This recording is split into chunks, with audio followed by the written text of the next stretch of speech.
People think pressure in the WNBA comes from the crowd, from the noise, from the cameras, from social media, but that's not where it really starts. The real pressure begins much earlier, in places no one can see. It starts the moment you realize that being good isn't enough anymore, that every mistake feels bigger, that every pause, every hesitation, every imperfect moment seems to carry more weight than it ever did before. I used to believe pressure would motivate me, to push me forward the way it always had. I thought I was ready for it. I wasn't. Before I got here, pressure felt familiar. It came with goals, with growth, with something to prove. You miss a shot, you work harder, you make a mistake, you learn from it. Simple. But once you step into this league, pressure changes its shape. It stops being something you use and starts being something you carry. And the strangest part is that no one ever sits you down and explains it. There's no warning, no manual, just an unspoken expectation that you'll figure it out quietly. I remember realizing this for the first time after a game that should have felt normal. I didn't play terribly, I didn't play perfectly either, but the reaction felt different. Every small error lingered longer in my mind. Every decision felt heavier than it needed to be. I wasn't thinking about the next play anymore. I was thinking about how this one would be judged. And that's when it hit me. I wasn't just playing basketball, I was performing perfection. And perfection doesn't forgive mistakes. The pressure to be perfect doesn't tie, it whispers. It shows up in the way you replay moments late at night, in the way you hesitate for half a second longer than you used to, in the way confidence starts to feel fragile instead of automatic. You start asking yourself questions you never asked before. What if I mess this up? What if I let people down? What if this moment defines me? And once those thoughts settle in, they don't leave easily. The hardest part is that from the outside, everything still looks fine. People see minutes, stats, opportunities. They assume confidence comes with experience. They don't see how much energy it takes just to appear steady. They don't see how perfection slowly becomes the standard, not the goal. And when perfection becomes the expectation, pressure stops feeling like fuel. It starts feeling like something you have to survive. That was the moment I understood something nobody had warned me about. The WNBA doesn't just test your skill. It tests how you carry expectation when there's no room to hide. And once that pressure finds you, the question isn't how to escape it, it's how to live with it without losing yourself. That pressure didn't stay on the court. That's what surprised me most. It followed me into practices, into meetings, into moments that used to feel routine. Things I had done thousands of times suddenly felt heavier. Not harder physically, but louder mentally. Every drill felt like a test. Every rep felt like it was being measured against an invisible standard I couldn't see but somehow felt everywhere. I started noticing how quickly confidence could shift when perfection becomes the expectation instead of progress. In practice, mistakes used to feel useful. They were part of learning. Here they felt expensive, not because anyone yelled or criticized me openly, but because I could sense how little room there was for error. One missed rotation, one mistimed pass, one moment of hesitation, and it stayed with me longer than it should have. I wasn't just correcting the mistake anymore, I was trying to erase it. And that mindset changes how you play. You stop trusting instinct and start managing risk. You play safer, not freer.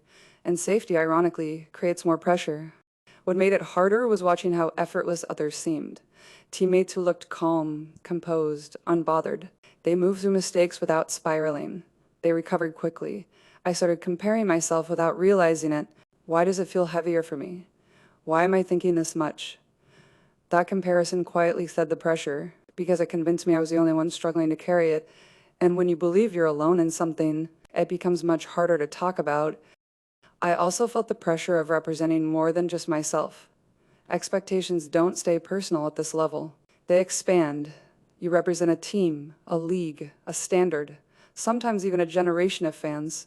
That responsibility isn't written anywhere, but you feel it.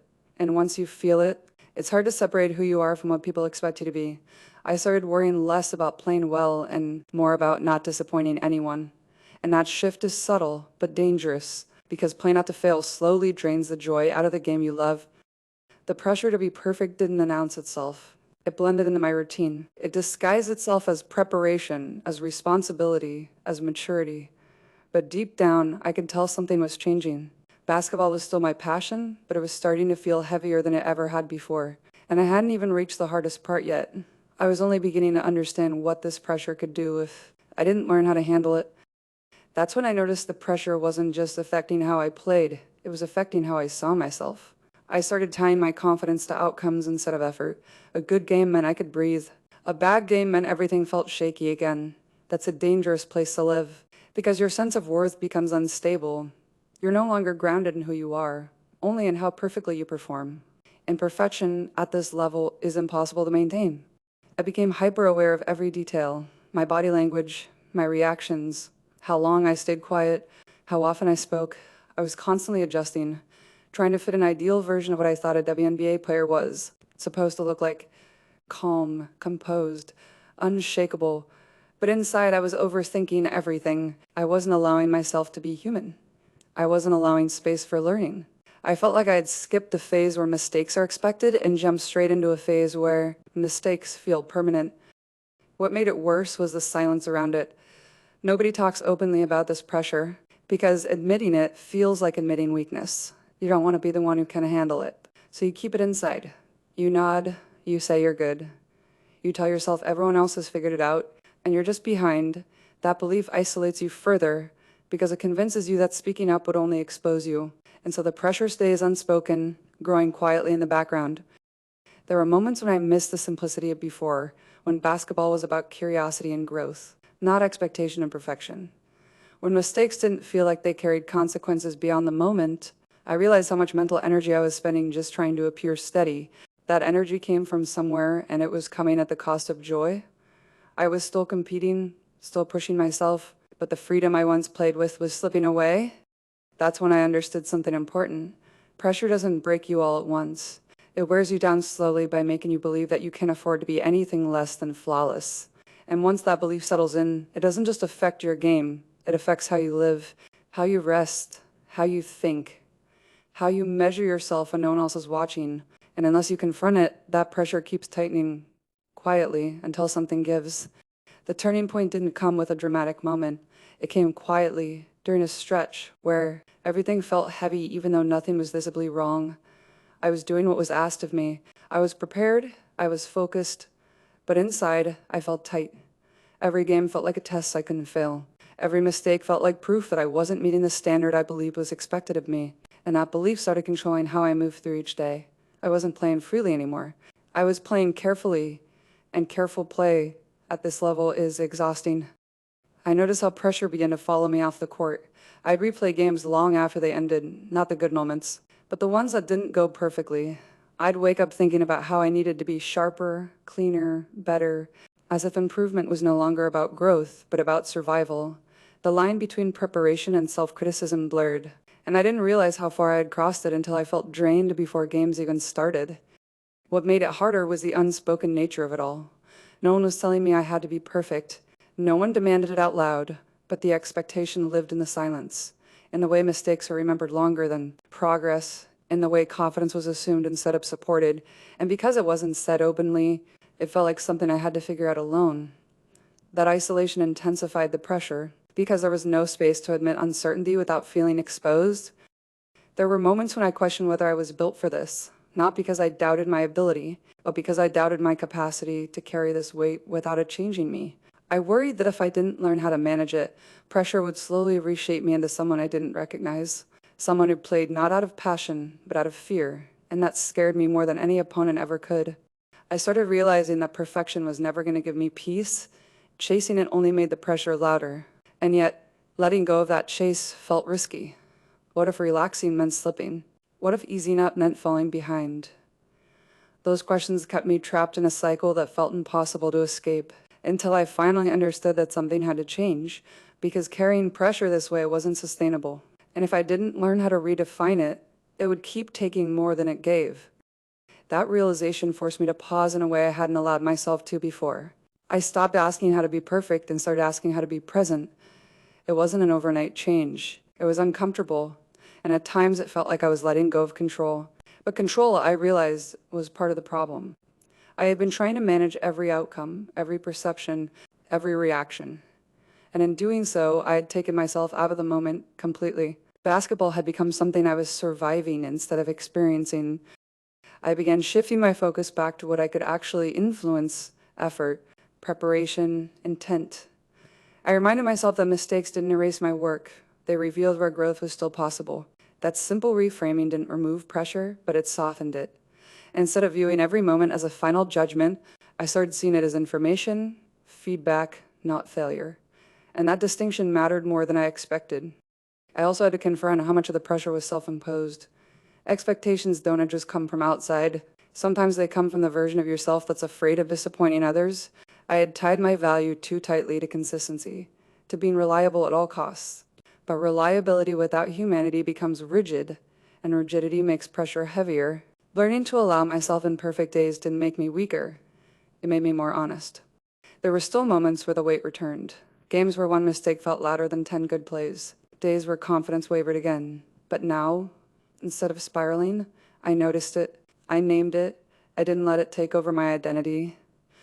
That awareness gave me space. Space to breathe. Space to reset. Space to remember why I started playing in the first place. What surprised me most was how this internal shift changed my energy. I wasn't as tense. I wasn't as guarded. I played with more intention, even when things didn't go perfectly.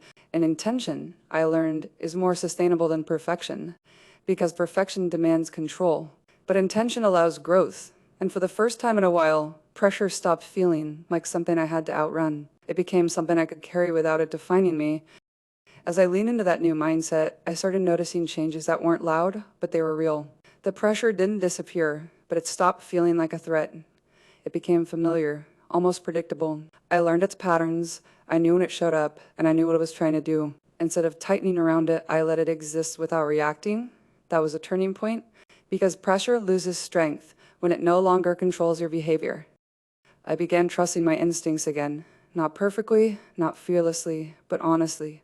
I stopped second-guessing every decision and allowed myself to play through moments instead of freezing inside them. When mistakes happened, I moved on quicker, not because they mattered less, but because I understood they didn't define me. That understanding gave me freedom. And freedom, even in small doses, changes everything at this level. What also changed was how I handled expectations from the outside. I stopped trying to live up to every narrative being placed on me. Some days I would be praised, other days questioned. I realized neither one deserved too much weight. Praise didn't make me better, and criticism didn't make me worse. They were reactions, not truth. Once I separated myself from that noise, pressure stopped feeling personal. It became part of the environment, not a verdict on who I was. I also noticed how pressure taught me discipline beyond the court. It forced me to take care of my mind the same way I took care of my body. Rest became intentional. Reflection became routine. I paid attention to how I talked to myself because that voice mattered more than any external one. Learning to be supportive instead of critical changed the way I recovered, not just physically, but emotionally. The biggest shift was realizing that pressure isn't a sign you're doing something wrong. It's a sign that what you're doing matters. The problem isn't pressure itself, it's how you interpret it. Once I stopped seeing it as something to escape and started seeing it as something to manage, it stopped overwhelming me. It became part of the process, not the enemy of it. By this point, I wasn't chasing perfection anymore. I was chasing clarity. I wanted to know who I was under pressure, not who I could pretend to be without it. And that clarity brought a kind of confidence I had never felt before. Quieter, stronger, more stable. Pressure was still there, but it no longer dictated my sense of worth. It had become a companion, not a controller. Looking back now, I understand that the pressure to be perfect was never really about basketball. It was about identity, about learning who I was when expectations were louder than instincts, about discovering whether I could stay grounded when success started shaping how others saw me and how I saw myself.